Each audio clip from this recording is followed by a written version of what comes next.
everybody. It's so good to see you. Welcome.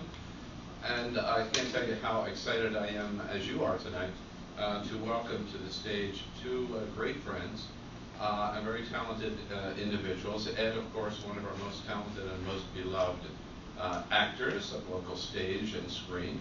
And John Andrews, one of the country's best known and most active Shakespeare scholars and head of the Shakespeare Guild. So welcome to both of you tonight.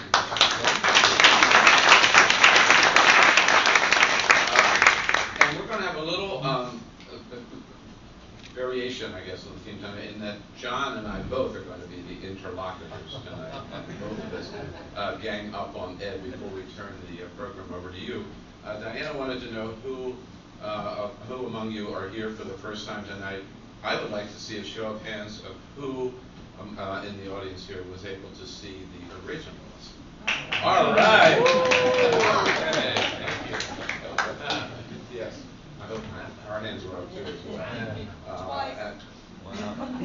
And don't have to ask how many saw it and loved it, because we all did, Ed, and congratulations. And by the way, the play, I don't know whether you know, the run ended. It was extended twice. It ended Sunday night. So, how long was it? I guess it was about 12 weeks. 12 weeks. Yeah, 12-week run. Yeah, congratulations, Joe. So, what was it like to play the most hated man in Washington? Well, I haven't played Iago yet.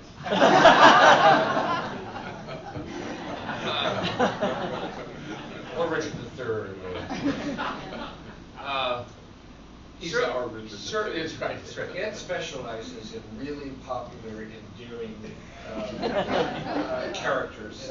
Scrooge at Ford's Theater, for example. Well, he turns into a socialist, so he's a good guy. And Nixon, and I forget who else. Mark Rothko. Salieri. Recently, Henry IV. Yeah, great bad guys. Yeah. There you go. A lot of characters that audiences love to hate. This is the first time I've done a character that audiences hate to love.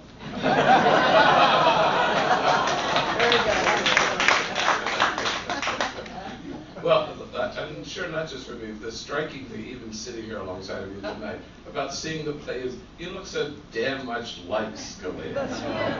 Have you been recognized on the street? Have people stopped you and said, no. Hello, Justice? No. Well, there was one, actually, I teach at George Mason Univ. And so, first of all, I just want to say, it's so great to be back at Capitol Hill, because we lived on Capitol Hill for 10 years, and I recognize so many of you from the years of the Folger and so forth, so it's really nice to be sort of back home, so thanks for welcoming me tonight. Thanks. As an associate professor at Mason, I was asked to go and do some presentation at the business college, which happens to be on the same building as the law school. And it was winter, and I had my black overcoat and my black briefcase and my black beret and glasses, and there were some law students walking by, and they looked at me and said, "Good morning, sir." I think they mistook me. So, that's right. Somebody thought I was Newt Gingrich once. I know what it's like. Actually, the truth of the matter is, in the conversations I had with Justice, we discovered that his mother's family and my father's family come from the same province in Italy, from villages about 10 kilometers away from each other. So DNA doesn't go too far back. We can share some of that material. Well, tell us about this fateful meeting between the justice and the man who plays him in his chambers at the Supreme Court. Were you fearful about meeting him? Oh, yeah. I was invited to. Well, I was doing Henry IV, actually. I was invited by a mutual colleague to, would you like to meet the justice? He was writing a book about it. I said, absolutely not.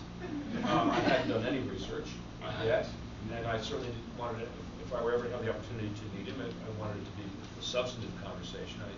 If I were going to have lunch with him, I imagine myself just saying, "You just go ahead and eat and I'll watch." Sure. So it took about 6 months before, it was June. I had seen him once in orders in June when they were reading decisions. And it was really fun because he didn't speak. So I just got to watch him behave, and that was really quite fun. So this was in December by the time we worked out the dates. To hear the arguments and let me know because the justice has invited us to lunch. By that point, I had developed some ideas about, I had read several biographies, I'd read the Federalist Papers, I'd read books about the court, and heard oral arguments, recordings, and watched a lot of YouTube, and I began to develop some ideas about who he was from the acting point of view, as a character, his physicality, a little bit of his philosophy of interpretation. You were booked to do the play at this time. Oh yeah, I'd already been booked to do the and play. he knew that. He knew that. Oh yeah, yeah. Still with you. So we were in his guest seats in the box, and he walked out, and they rang the bell, we all stood up, and out he came. They sat down, and I thought, okay, here he is. And after about 3 minutes, he just sort of looked over at the box, and he caught my eye. And I thought, I can't blink. I just have to hold this, and I hope I don't melt. And he just, we about 15 seconds, we just sort of locked eyes. I said, okay, this is me. So when I met him at Chambers, we didn't quite know how to, it was sort of like the Harpo Marx and Groucho Marx doing the mirror exercise. We didn't quite know which hand to shake. And he finally said, well, nice to meet you. I just want you to know I'm not coming to see the play, but I'm glad I got somebody good to do it so I won't be embarrassed. Let's have some lunch. That's how it started. So the play was off the table. Politics was off the table. We just got to know each other. And I got to be the beneficiary of his hospitality, his wit, and after about an hour, I just felt like I was hanging out with one of my uncles, his Uncle Lino. Here, the behavior I recognized, his hospitality I recognized. We're both Italian-American Roman Catholics from New Jersey. I got it. I get that.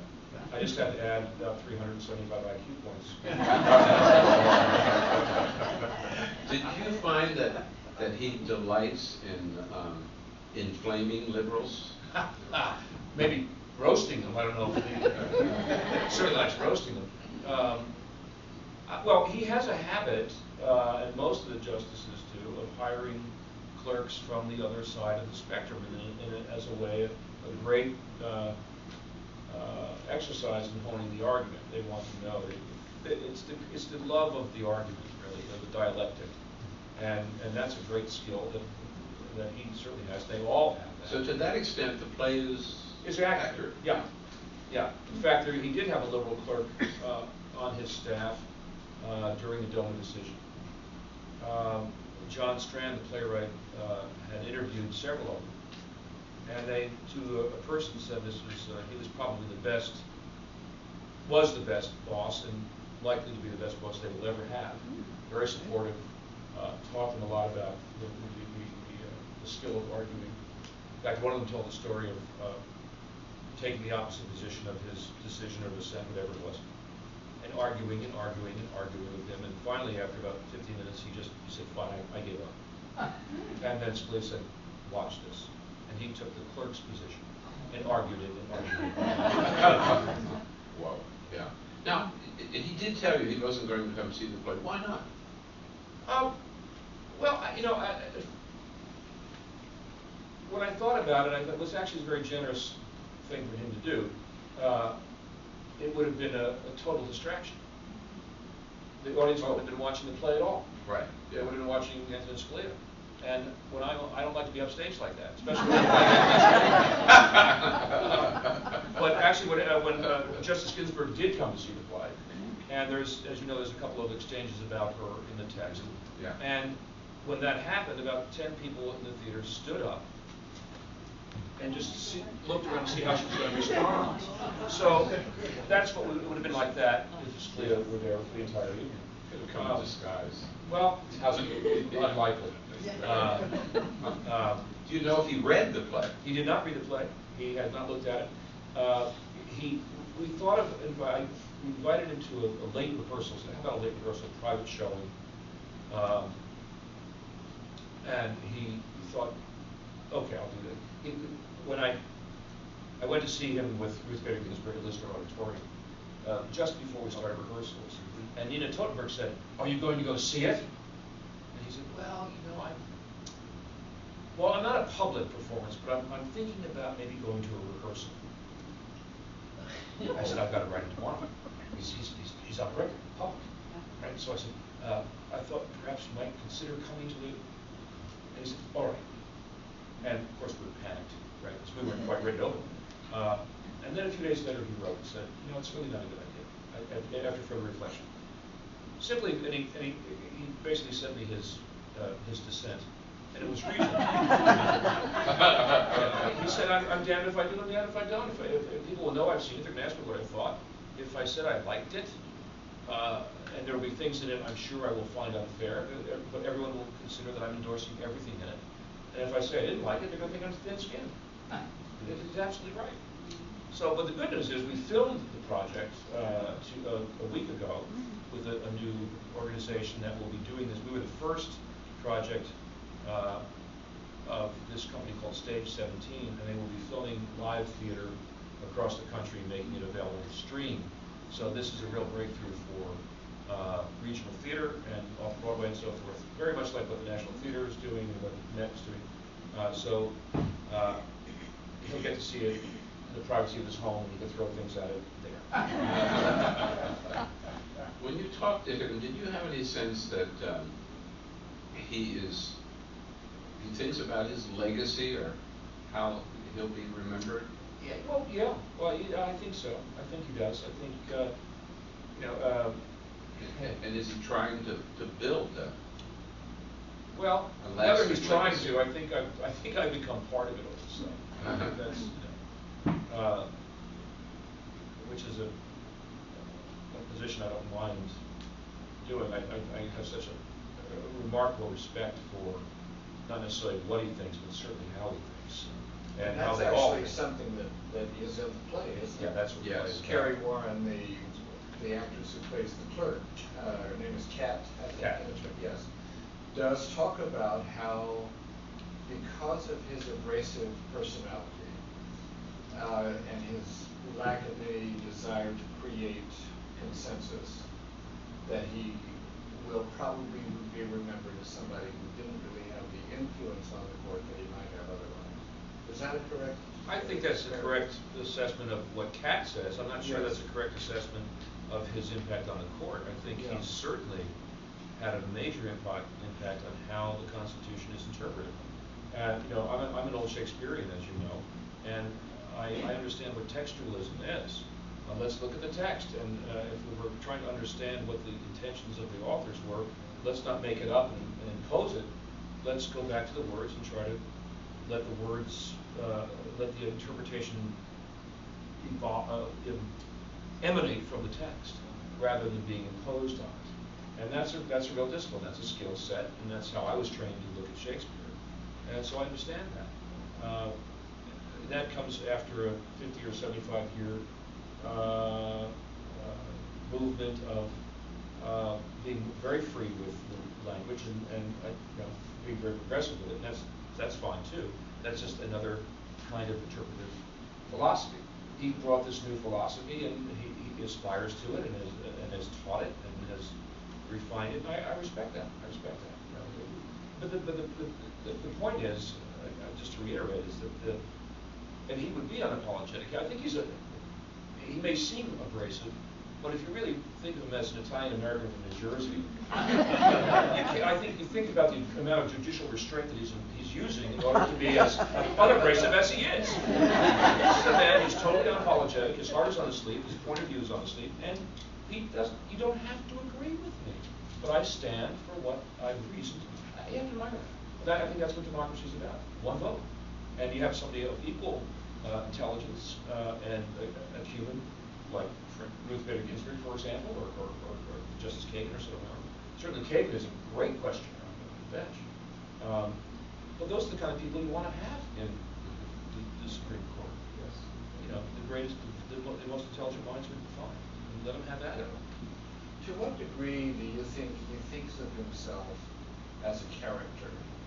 That is to say, as somebody whose role is clearly defined, someone who can be expected to take a particular approach in just about any case.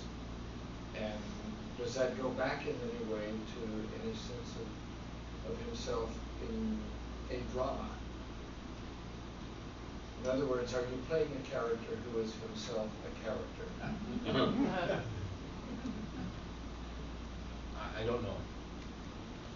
I certainly don't. Certainly can't answer for him. I have my own ideas about it, but it's what I bring to the role from my own experience and what I think is analogous, or I can connect in some way to make it believable or plausible. I think about his journey certainly as an Italian American. It's the first Italian American I've ever played in my career. So in a way, I get to honor that whole struggle of his father came to the United States in 1920. He was teaching at Brooklyn College by 1930, so he comes from an intellectual background. He was the only child in his family and the only child in his extended family, no cousins, in an Italian American Roman Catholic family. That's totally unusual. Yeah. So the pressure on him. He made up for that. Well, he did. He certainly did, with 9 kids and 38 grandchildren. But the pressure on him to succeed, the overachieving quality of coming out of the Depression, his father certainly, and having to be an American, and yet to honor his heritage, honor the faith that his father and mother brought over. That's a big load. I mean, it's a big burden to bear. And all pre-Vatican II, right in the 50s, and to get straight A's in grammar school, to lead his class for 4 years at Xavier Jesuit Military Academy, which is a bit of a redundancy. And then to lead his class all 4 years at Georgetown University. He may be accused of being an intellectual snob, but he certainly comes by it honestly. And he's an overachiever.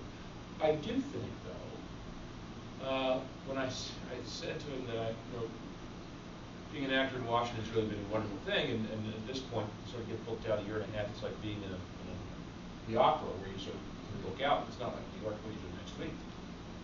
He said, "Oh yeah, I know what that's like." He said, "I know where I'm going to be in the next 5 or 10 years. Nowhere else to go." It was an interesting Yeah. Well, you were saying today, we had an earlier program today, a luncheon program at the Women's National Democratic Club. And Ed was making the point that no matter what character he plays, he has to find a connection with that character. To empathize. And it's obvious that you have done your homework in this case. Well, this was easy. One, I feel like I'm acting less now than I ever have, because it's really a synthesis of everything that I've done with Shakespeare, with finding my family roots in Italy over the last 15 years, and learning that language and translating and doing all that. It's all seemed to come together in this. This is probably of my generation, probably the most prominent Italian American in the United States. Is there anything in the roles you've played before that you're drawing upon as you portray Scalia? Oh, sure. The Shakespearean roles, for example. Well, there's certainly a little Nixon in there. Yeah. There's a little Salieri in there.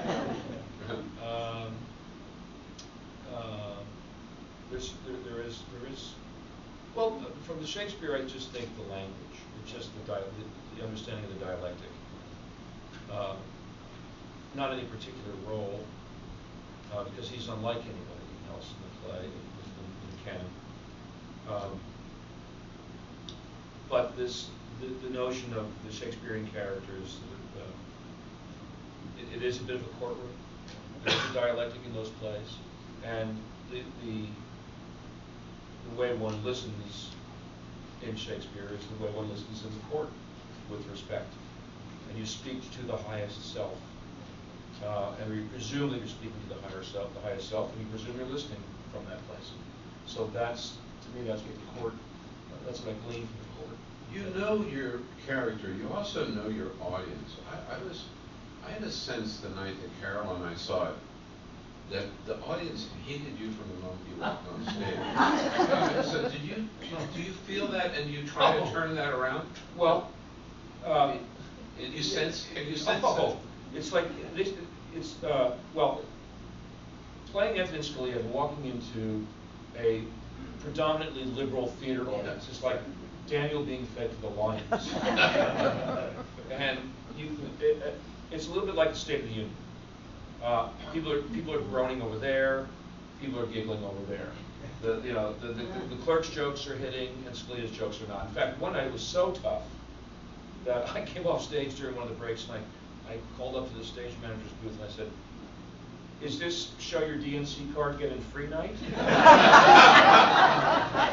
I begged Molly to do like a half price thing for Republicans. I need a cheering section. But I could tell, and I mentioned this to Scalia too, and he's asked me to call him Nino, but that it was the time with which it took the audience to appreciate his irony was a direct correlation to the political party to which they belong. Totally. And the other So piece, the Democrats never, and the it Republicans took them a while. halfway through. It took them a while. Once she got a few punches in, and we got a few jokes about, then they lightened up. Then when they realized, oh, okay. But the first 10 minutes where he's talking about Roe v. Wade, he's talking about affirmative action. I tell you, talking about affirmative action and looking in the eyes of African Americans was very, very difficult for me. It was at first I couldn't do it. I just couldn't do it. Talking about Roe v. Wade, so that night of the DNC night. Actually, I realized that as the days went on in the week, it became more Republican, and I think that was a function of the prices getting higher. The 1%ers came on the weekend. It's true. So we used to come out in the audience, it was very warm, and they'd stand up, and there'd be a standing ovation. But not this night. Carrie came out, and people usually start to stand up. No. And I came out, and we all sort of took a bow, and nothing was happening, and I was overcome. And I put her hands, and I stood up and said, "You're all a bunch of liberals." They screamed with laughter and leapt to their feet. Bunch of liberals. You can't take a joke, can you? That's the interesting thing about the play, is that really, it was astonishing to me that these self-identified, open-minded people were failing miserably. And I thought, this is what this play is about. You're not getting it. So Nino wrote and I said, well, about the audience reaction. He said, do the people who love me outnumber the people who hate me? No, forget it. I cannot bear to know. You got to admire a self-possessed sense of humor like that. It's true. Has anyone really gotten out of hand? Have there been kisses? We've had walkouts. Really? We had a couple walkouts. Yes. It was the first. I'm sure the audience thought it was a plant. It wasn't too long ago, in the opening of the play, where he talks about, the court has been my theater, and I moved to the right. And this is what I think about the Constitution. And a man stood up and started walking out. This is even before the clerk made an entrance, and it was heard saying, as he was leaving the theater, "That's about as much as Scalia as I can take." And at that time, I was saying the line, "Shocking the keepers of the liberal flame in this country." Well, let me tell you something. And as you walk in, they're easy to shock. And I'm sure they thought it was a plant. And the man stood outside. He sat outside. His wife stayed inside the theater. Oh. And he sat outside.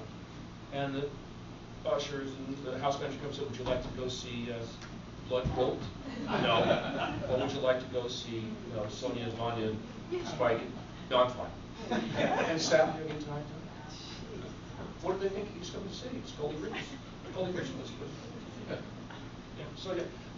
The one line when the character says something about, he characterizes Bush as being a stuffed animal, and someone said, "To us too." I thought, this is the State of the Union. Crazy. I wonder about stagecraft, and that I just admire so much what you do and others of your profession. I mean, look. So I do a radio TV show every day, but I'm me. I just am who I am. You're out there playing somebody else every night. A lot easier. It's a lot easier. Easy? Oh, yeah. No. Yeah, it is. It is. No, seriously, how do you get up for being somebody else night after night after night with the same line? It's a mask. You're putting on a mask. And you get to be yourself behind the mask. I get to share my connections to this character. I get to share some very intimate truths about myself, but people think it's somebody else. It's a remarkable experience. And it's sort of the paradox of being in the theater. Everybody knows you're lying, right? You're performing. So we're willing to accept this as truth, as opposed to the politicians who say, we're telling the truth, and nobody believes them. So you put on the mask and say, I'm lying. Okay? Everybody agrees I'm lying? Now I can tell you the truth. Is every night a different performance? It is. And you know, it's in the track, Right. you know, but out of the rut. But it's the audience that makes the difference. When that audience was a little bit reticent, I said, you want to see Scalia? You want to see mean Scalia? I'll give you mean Scalia. You know, so it makes me, you don't want to hear it? I'm going to, you know, if it's true that he says, I'm going to tell people what they don't want to hear, you don't want to hear this? I'm going to say this louder and more in your face. On the other hand, when they're laughing hysterically, there's a little bit of a different iteration, a little bit of a different inflection. Play it, sure, play it. Yeah. Ed, could you talk a little about how this play came about? It was a man who's been working with Arena for a number of years. Right, John Strand. Yeah. John Strand is the playwright, and he's a Washingtonian artist. He's translated texts from French. They've been presented at the Shakespeare Theatre. He's done plays at Arena Stage. I did a play with him about 10 or 15 years ago called The Diaries, and he had this idea after listening to the Doma decision that he wanted to write a play about this man and explore the idea of the middle, the ability to have conversation with respect, using someone that you wouldn't expect that to happen with. Okay? And he went to Molly Smith at Arena Stage. He was there as the resident playwright and said, I have this idea, and I have this idea of doing Scalia with Gero. And Molly said, she said her hair stood up the back of her neck. So that was a sign of a good idea. And she said, yeah, go ahead and do it. So he wrote the play with me in mind, and then we started an 18-month process of developing the play. And it started out as a 2-act, 6-character play. And it ended up being a 1-act, 3-character play. Now, over 2 or 3 iterations. And we had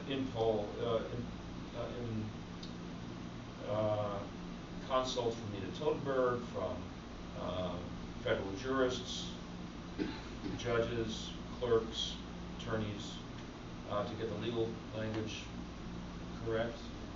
Nina Totenberg was remarkable. And for those who don't know, Nina covers the Supreme Court for NPR. Yeah, she has the #1 seat, the press seat in the court. #1 seat. And she was responsible for breaking the Hill story way back in the day. Without taking a note. She had three or four notes about the court citations and was able to make those corrections, so forth. You're conflating those 2 cases, don't do that, but just off the top of her head. So we had good help. And went up to New York last September, and we auditioned many young actresses, and cast Carrie, and off we went. That's how it happened. How about the process of changing it? I'm going to make this last one before we open it up, because I know so many of you are burning with your own questions. Go ahead. Yeah. My final question is, how was it shaped? How did you move from 6 characters to 3? To what degree was that collaborative? It was very collaborative. There was a team that supported John, certainly Molly as a director, and then a dramaturg that Molly's worked with, dramaturg is a big word for basically theater doctor, knows structure of plays, knows how to shape it to make it theatrical. Jocelyn Clark, who's been associated with the Abbey Theatre in Ireland, Dublin, who is now sort of the world theater doctor. He was working in our text, and another one in South Africa, and another one in California, and so forth and so on. We'd read the play, and there'd be notes. They would go into conference, and John would come out with another draft about 2 months later. We would discuss it afterwards, and what did you think, and where did you feel the problems were, and so forth. But mine were sort of character issues where Jocelyn's charge was to do more global changes and so forth. So, and Molly was also thinking about what works, what doesn't work. It was too much. It was basically paring it away. John is a great researcher. He did an enormous amount of research. And of course, everything was put into the play. And then it was this question of reducing. For example, there was an early scene where Scalia goes to his son, who was a priest, to have a sort of a flashback scene to talk about his guilt about wanting to be Chief Justice, which ended up being a one-line reference. So it was totally condensed. It works, as it really does work, I think, at one play with the three actors, for sure. Those of you who saw it know. Well, I saw in this Washington Post article about the play where they use the word, speaking of Justice Scalia, they use the two words charm and humor. I'm not sure it's true of Justice Scalia, but it's certainly true of Ed Jr.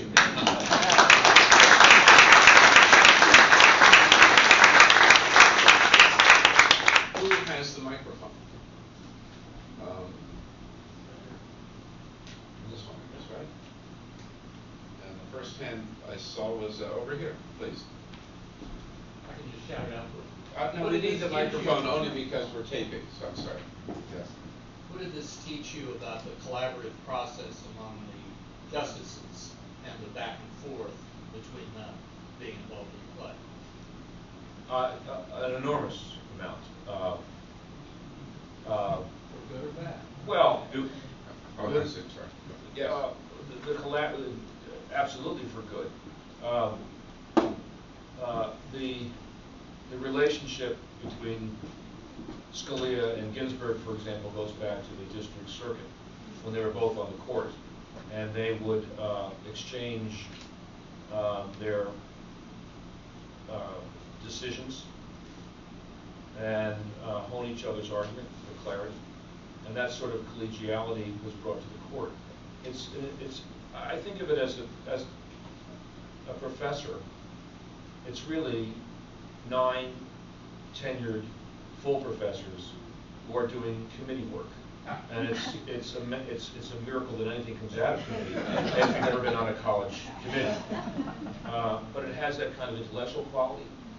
There's certainly collegiality.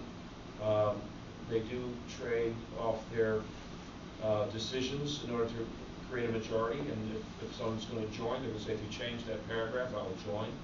The dissents are circulated, saying you have, and they must respond to those dissents. So it's the practice of collegiality and cooperation. Interesting that on that point that Ruth Bader Ginsburg was the only other justice to come to see the play. And Sotomayor. And Sotomayor. And Sotomayor. Yeah. Oh, yeah. She came. I was wondering about She her. came last summer. Right. Yes, sir. Thank you very much for putting on the play. I thoroughly enjoyed it. I had a great time. What I want to ask is, based on your last comment about how the script evolved. I know you didn't write it, but obviously you had something to do with it. And I noticed 2 of the cases used specific facts in order to support the decision, but Roe v. Wade never mentioned the 1 million babies aborted every year. And I was wondering how you decided which cases to use facts for. Well, that was not my decision. That was John's decision. And I think there was more information in that opening sequence about Roe v. Wade, and we thought when we did a couple of run-throughs of that, not in front of an audience, but in rehearsal, and it just seemed to bog down into the weeds too soon. That it wasn't a law lecture. It was a taste of what his positions are. It made the impact. As soon as he said Roe v. Wade, and I think it's on his deathbed, that was that turd in the punch bowl, right? There were several of them at the beginning of the play, because the idea was to make the audience feel like we're totally right about how we feel about him, which tees them up for how it's going to change as the play continues. It was a great show. If I could just interject here, did you feel that, were you left, or should we have been left, that there's any hope for Scalia? I mean, In order to what? Hope to what? That To be different than Scalia? That he Not a chance. might just evolve a little bit into, for example, at the end, he does change that one little phrase in his dissent. Well, maybe that's the fantasy of the play. Right? That's the language of the dissent. It's a little hope I left with. Well, no. That is the language of the dissent. Oh, That was yeah. already there. I see. Right. The fiction is, how did it get there? How exactly? It came out of his mind from the first place. Well, that maybe restores a little. Already there. Right. Yes, sir. You brought us extraordinary joy over decades, and the way that you possess your characters is just wondrous. Thank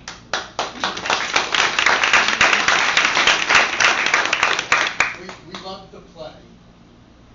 We thought, though, that the right-wing clerk was really weak, that he was really a much more of a caricature than anyone else, and I thought that weakened the play somewhat, in that he could have been as complex and multidimensional as everybody else. And I'm wondering if how that came across to you all when you were doing the play, and whether in any way that was a result of this pairing of characters or whatever. But we really thought that he just did not hold his own against the rest of the play. Yeah, that's been a general comment. I think we're aware of that in terms of some of the writing, and to give him more groundedness. I mean, he's a bit of a straw dog at the moment, and it sets up the food fight in the play. The metaphor of this is what's become of our body, of our civil discourse, has become a food fight. I think there are ways to achieve the same thing, but I think if, for example, he is a Harvard grad, and I think if the character comes off as really, really smart, there's a lot of changes, but if it's not tipped off, if he's very smart, then when he says the things that he says, it becomes much more dangerous, and I think that would, it might be directorial, it might be performance, it might be text, but we're aware of that. And the question. Yes, sir. Yeah, thank you for the comment. You've got the microphone. I got the microphone. Okay. Yes, okay. Yes, sure. I did get the impression that there was an effort to try to humanize him. He came, for example, the dissent at the very end. The clerk was revising it and talking about his legacy, and then it's almost like he capitulated and put that provision in. Was he a hard guy to humanize? I mean, was he? Not at all. He's a human being. Let's jump I think what you mean by humanize is to make him empathetic, to make him likable to the audience, to make him sympathetic. Yeah, and I think that's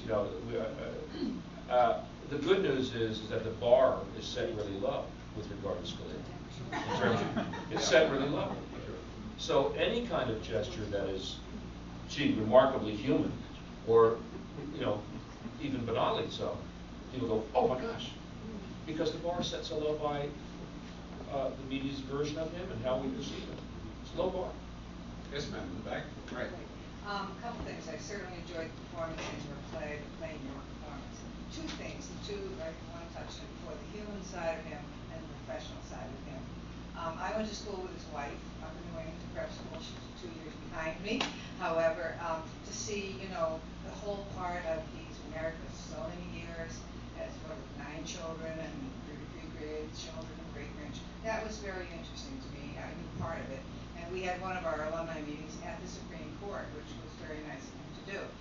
The The professional part I thought was very interesting because today, too many people are looking for popular support, and they change their opinions over and over again. It showed me through your presentation, he is strictly biased or tuned into the Constitution. That's where it comes from. That's it, exactly. And when you think today there's so many states or whatever, and they are, instead of taking the problem on as themselves, they refer it to the Supreme Court. And as he has said, it doesn't belong at the Supreme Court. It belongs to make a decision. Do you have the guts and the stamina and the fortitude to keep your opinion and go for it? And I found that to be typical. Yeah, I think that, thank you for that. I really think the play is about democracy. It's not about, it's, you know, pass a law. It's not over here. It's over there. It's the reaction to what's the so-called judicial advocacy of the last 70 years. So that's not he, as he would say, that's not my job. The job is over there. It's in Congress. Now, if that doesn't work, that's not my problem. That's your problem. Vote, participate, do your homework, listen to each other, vote, and get on with it. And make a decision. Make a decision. That's the part. Thank you. I know there's one more question in this group here. I must say, those of you regulars, there have never been so many questions for everybody here. But that's great tonight. This material's red meat. Oh, it is. Then we'll come back over this way. Right. I have two questions for you. One is, you say you try to find something to empathize with in your character, so I was wondering about Nixon, because we thought Nixon was one of just a wonderful performance. And my second question is totally different.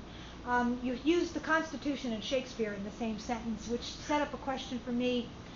When you do Shakespeare, how do you feel about staging Shakespeare in a time other than that in which the play is set?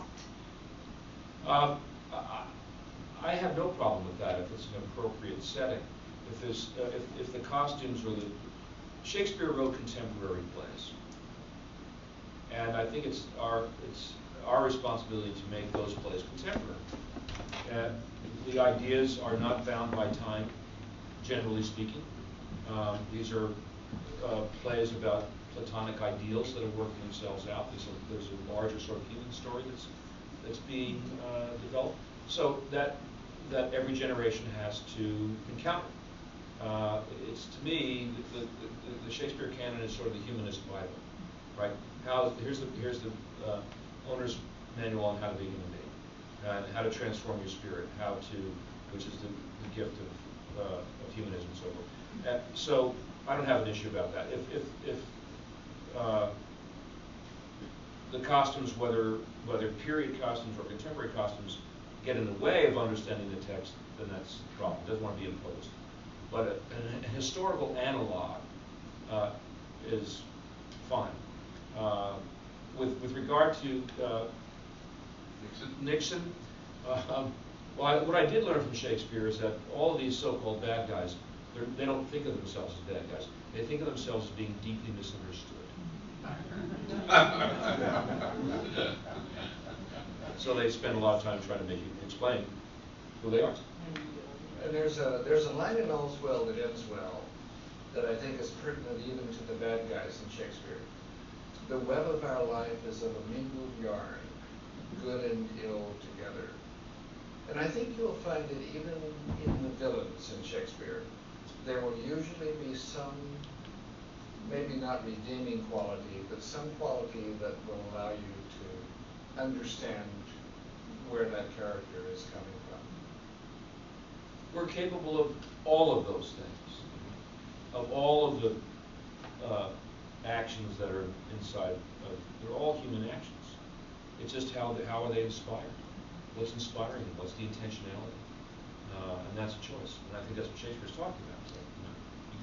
So, Yes, sir. With just a little while before the Tony Awards ceremony, as rewarding a career as you've had in Washington, do you ever sometimes think, gee, if I were in New York, a national audience would get to know how great an actor you are? And I just wonder, in general, what are your thoughts and your colleagues' thoughts are on these award ceremonies, whether it's Tony Awards, Helen Hayes, or whatever? Well, Helen Hayes having won 4 of them, I would think you would think fondly of the Helen. Awards are funny things. They have different impact. The Helen Hayes Awards were designed to promote Washington theater, and it's done a wonderful job doing that. It's given us national visibility. Tony Awards are designed to get more butts in the chairs because they've been awarded by a select committee of people who say this is the play we want to continue. And it's more of a commercial venture. The politics of that are such as they are. Do I want people to know the kind of actor I am on a national scale? Sure. And into that, there's still time. Many of us who've been here for 3 decades have helped to build the Washington theater community. And that's part of our legacy. This is our legacy, and you're a part of it as well, because you've been here. We've done this together. That's finally getting recognition as a community. And I think what Molly Smith is doing, and certainly what Michael Kahn has done, but what Molly's doing in particular, with American theater in particular, and American history theater, American political theater, that's something that you can't do anywhere else in any better way. To have this kind of access, I could never have this kind of access in New York. You know, these people are representatives. You're all working with the government of the world with so forth. Our neighbors. Run into them at the Safeway or the Giant or they're in our audiences. That doesn't happen in New York. You know, I remember in the old days at the Folger walking home and helping Daniel Patrick Moynihan make it to his house. You know, at 3 in the morning. Can't do that in New York. Ed can't say this for himself, but I think those of us who have a chance to see the same plays performed by companies in other locations, London, Stratford, New York, Chicago, elsewhere, will often come back to Washington and see what is performed at the Shakespeare Theatre Company, or at the Folger, or at Arena Stage, and say, why is it that, say, the RSC has such prestige when you can quite often get a much more consistent, well-directed production right here in Washington. And the work that Ed, Ted Van Riethuizen, Floyd King, Van Dorn, Philip Goodwin, Henry Battis, yes, absolutely. Sure, yes. Holly. Not so much Shakespeare. Yes, and I'm really hoping, I know that there's a possibility that this play will be moving from Washington to other venues, either by means of electronic media or perhaps by staging. And I gather from the conversation that we had today at lunch that it's still being worked upon. So I'm really hoping that this turns out to be a transformative moment for Ed and for everyone involved with this production. I just wanted to say that I thought it was a fascinating opportunity that you had to meet with Scalia and to sit down and talk to him for a couple of hours. But if you didn't talk about the play and you didn't talk about politics, what did you talk about? What part of that conversation that influenced your performance? We talked about family. We talked about Italy. We talked about the church. We talked about text, Shakespeare, opera, art, hunting. But I remember there was an old show that was on NPR called Desert Island Discs. So I asked him, if you were on a desert island, what would you like to listen to? What would be the disc you choose? And he said, well, probably the Vivaldi Gloria, because I just heard it a couple days ago. So, well, what opera would you pick? Well, that's like asking you what's your favorite play. There's a lot of them. I still can't find it. What composer would it be? Oh, Mozart. Yeah. So I tried to ask questions that would give me a sense of who he was and what his tastes were, and what, you know, so that I can then enter into that and figure, I can get that. I can get my imagination in there. So I try to get inside his imagination rather than. That was fun. talked about sentence diagramming. Grammar. We talked about the Pope. We talked about the church. We talked about a lot of things. It's fun. Hunting with Dick Cheney? Or? Couldn't resist. Yes, sir. I think my question is, do I have to? Yeah, it's just. Point right to your Raise your hand. I think my question's been pretty much answered, because I was thinking, this wasn't the cradle, and what are the plans to develop it further? And I think that's good. But specifically about Broadway, is there? Well, Broadway, that's a giant leap. It's going to be, it will evolve in some way and be vetted in another, but we'll see what happens. We're shopping it around. Ed, is any consideration of being given to London? Not yet. I think. It strikes me that this actually might be something that would have international appeal. If you know anybody, I'm not so sure, because the judicial system is quite different in England, and I don't think they would get it. You're right. First of all, they probably wouldn't be able to do a play about a living, sitting anybody. Couldn't do it. So I don't know whether that would get appreciated or not. One more question. I wanted to, in terms of living somebodies or dead somebodies, tell us about this program at the Constitution Center. Oh yeah, I just was invited today. There's a program. There's the National Constitution Center, which is in Philadelphia, which is chartered by the Congress to disseminate information about the Constitution in a nonpartisan way. And I received an invitation today to join two other colleagues. One who wrote Hamilton, the musical, and the other All the Way, which is about LBJ, and to discuss the role of theater and art in the democracy. And I think I'm very honored by that. I'm excited. So 3 plays are all outstanding. Yeah. In their own way, portraying one of our public. But to be an artist, to have the opportunity to step up as an artist citizen, it's really. I started out as an old boy stater. I was in Boy State as a junior, and I toyed with the ideas of going into government politics. I just get to play one on the stage, which is a lot better. I get much better reviews. My poll ratings are really high. I wanted to ask a question about the music in the play. Who Good. selected it? Well, we have a sound designer. There's a lot of research that was done about Scalia's top operas, and the one piece that John had selected them, and in development, the composer and sound designer said, "Let me try something else here," and One Strong Tear, for example, from Viva Lacrima, sort of that pensive, internal kind of thing. The one piece that John insisted on was the Mozart Mass in C minor, which to me is one of the feedback on that was that it was one of the most impactful scenes in the play, when they go to church and they pray together.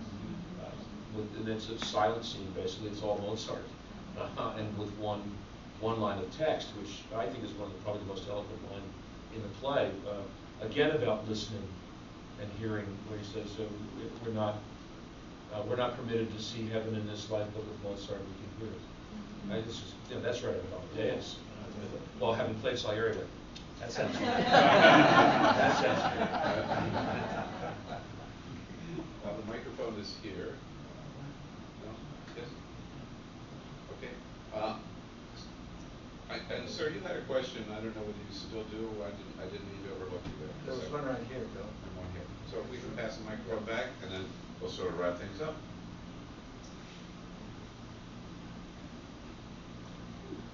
Well, since I can't see the Originalist a third time, I'm very interested to know, you are planning 18 months out. What's next? How and where and when can we see you again? Thank you. I'll be doing a Connor McPherson play. It's the same playwright that wrote Shining City, which I did at Studio Theater several years ago, and The Seafarer, which I did several years ago. This is a play called The Night Alive. I know Kieran. It was done. It came out of the Donmar Warehouse. It was done once in this country by a European company, and this is the first American company to do it. So it's an Irish play. No, Another Irish. Catholic. Huh? Another Catholic. Yeah, they're all Catholics, over there. At least the South part. But maybe not anymore. I think the stakes might be returning.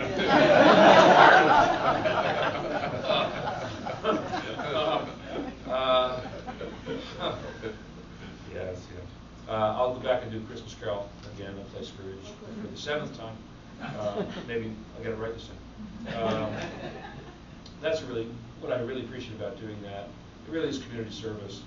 In fact, that for many Americans, it's the first time coming to the theater, and for other Americans, it's maybe the only time they go to the theater once a year.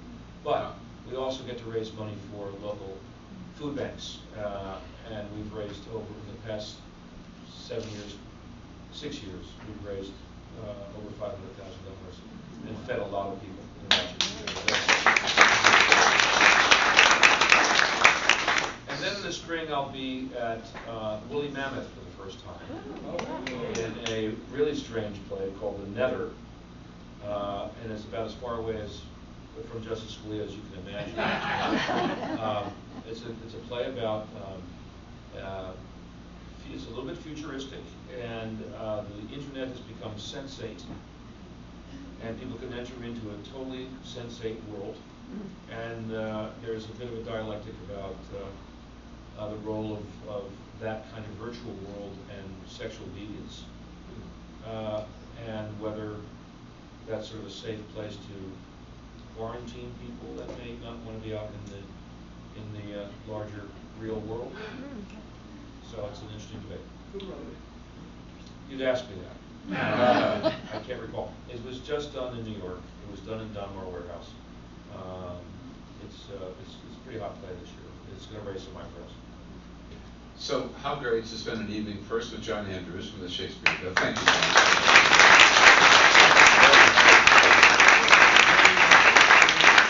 And I have to say, next to spending an evening with Gero in the Originalist, tonight is just about the best evening you could possibly have in Washington.